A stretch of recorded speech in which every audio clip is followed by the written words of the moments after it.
तो basically it's a kind of mock marriage, okay, क्योंकि यहाँ पर उन चीज़ों की बात कर रहा है जैसे कि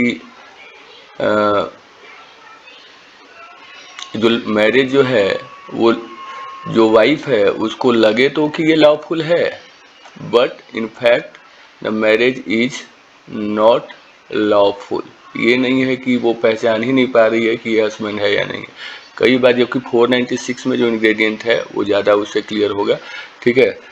तो इसमें आप देखते जो इंग्रेडिएंट है कि पहला जो है 493 का जो इंग्रेडिएंट है कि फर्स्ट तो कोहैबिटेशन होना चाहिए, कोहैबिटेशन, ठीक है, या इंटरकोर्स, ठीक है। और ये इंटरकोर्स कैसा होना चाहिए, डिसाइडफुली इंड्यूस्ड होना चाहिए, डिसाइडफुल इंड्यूस्ड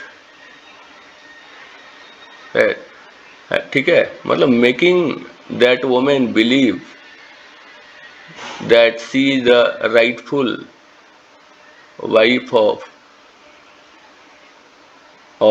द मैन, ठीक है। By making such believe that person induces the women to cohabit with him, cohabit with him. तो यहाँ पर क्या हुआ कि यहाँ डिसाइडफुल कोहैबिटेशन हो रहा है, ठीक है। तो कहीं ना कहीं आप इसमें देखेंगे कि 375 4 का इंग्रेडिएंट है, ठीक है, जिसमें कि ये कहा गया है कि छल से ये बताना कि हम तुम्हारे हस्बैंड हैं और उसके बाद कोहैबिट करना, ठीक है। तो इस दशा में क्या होगा, ये सेक्शन 493 में आता है और it might fall under 375 4 of the Indian Penal Code. So punishment thereof is provided is up to imprisonment of 10 years, ठीक है। तो पनिशमेंट इसका भारी है, ठीक है। तो ये आपका 493 का इंग्रेडिएंट है। पहले तो क्या होना था, cohabitation with the intention to deceive the woman by falsely making her believe that he is the rightful husband of her or she is the rightful wife of him. Okay, so this is the ingredient of section 493, 10-year punishment that you should remember. Now come to section 494, marrying again, ठीक है, marrying again during life time of husband और wife, ठीक है। तो इसके ingredient क्या क्या है, तो आप देखें कि पहला तो है कि वो शादीशुदा होना चाहिए, मतलब हैविंग हस्बैंड और वाइफ, ठीक है। ऐसा नहीं है कि सिर्फ हस्बैंड के लिए है, वाइफ के लिए भी बाइगेमी क्राइम है। तो हैविंग हस्बैंड और वाइफ जिंदा होना चाहिए, ठीक है। और दूसरा क्या है कि मैरी वो करना चाहिए किसी दूसरे से इस रहते हुए, while subsisting the marriage, if she is marrying again, ठीक है। और क्या होना चाहिए, during the life time of husband और वाइफ, ठीक है। तो यहां पर क्या हो रहा है कि हस्बैंड और वाइफ है और अगेन मैरी करता है during the life time of, लेकिन यहाँ पर ये एक्सेप्शन है कि एक मैरिज वाइड है, ठीक है, तो वहां पर वो काम नहीं करेगा, ठीक है। तो इसके लिए जो पनिशमेंट प्रोवाइडेड है वो है क्या है, अप टू 7 years, ठीक है। ये आपको रिमेंबर करना है, ठीक है। तो जैसे क्वीन वर्सेस टोल्सन का केस था एक, ठीक है, क्वीन वर्सेस टोल्सन का केस था, ठीक है।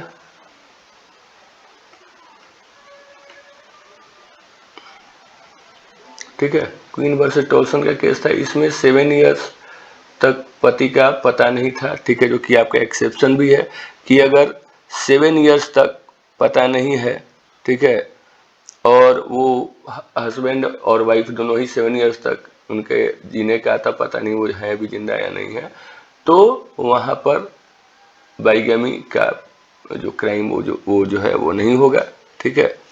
और इसके अलावा क्या है, दूसरा क्या है, पहला क्या है कि अगर वाइड है, एक मैरिज वाइड है तो भी बाइगेमी का केस नहीं होगा, या तो 7 इयर्स तक either of a spouse can't be detected, then the bigamy commission of bigamy can't be held. Okay, तो यहाँ पर ये चीज है, ठीक है।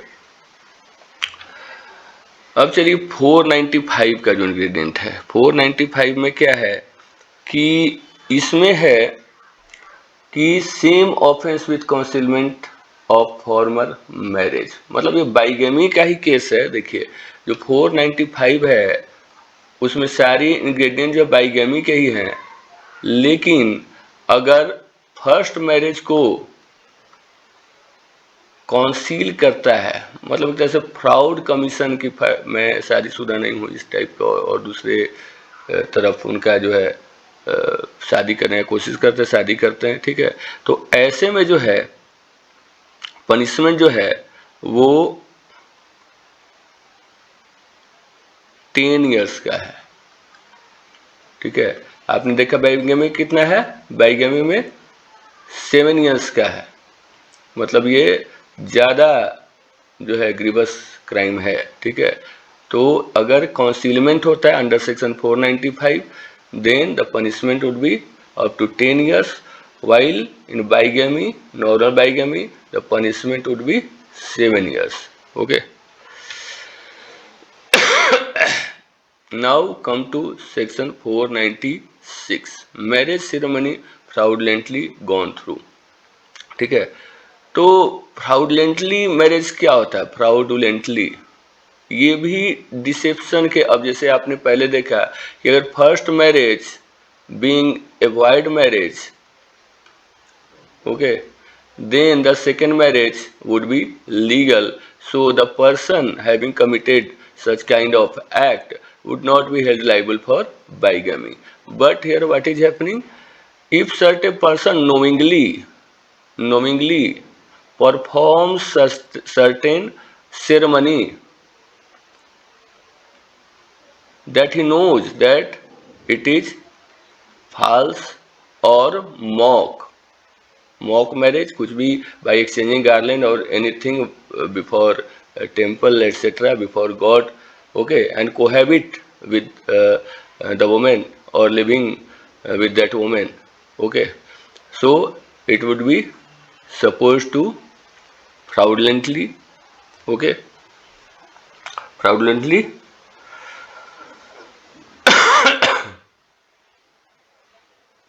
performing the marriage, okay. So knowingly with fraudulent intention the marriage ceremony is performed, that he is already knowing that this is a false procedure of solemnizing marriage, and ultimately the marriage would be void, and thereafter after certain time he can solemnize another marriage. So this is the main ingredient of 496, okay. Now come to section 497, that is adultery. तो adultery क्या होता है, तो adultery में जो ingredient हैं वो, अब तो हालांकि adultery is not anymore a crime, but the first ingredient should be that there must be having a sexual intercourse होना चाहिए, और जो कि वो आदमी जानता है कि that women is the wife of someone else, ठीक है, और without the consent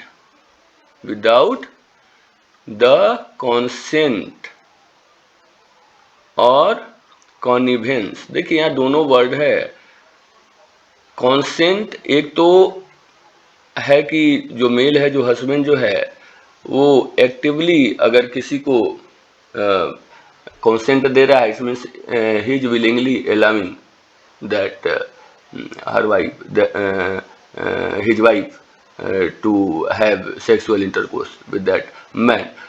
But connivance is certain other thing, that he is conniving on the woman, the wife, whatever she is doing, whatever she might be having illicit relationship with someone else, but he is performing connivance, means he is not paying attention, or he is just avoiding that whatever is going on, I have nothing to do with that.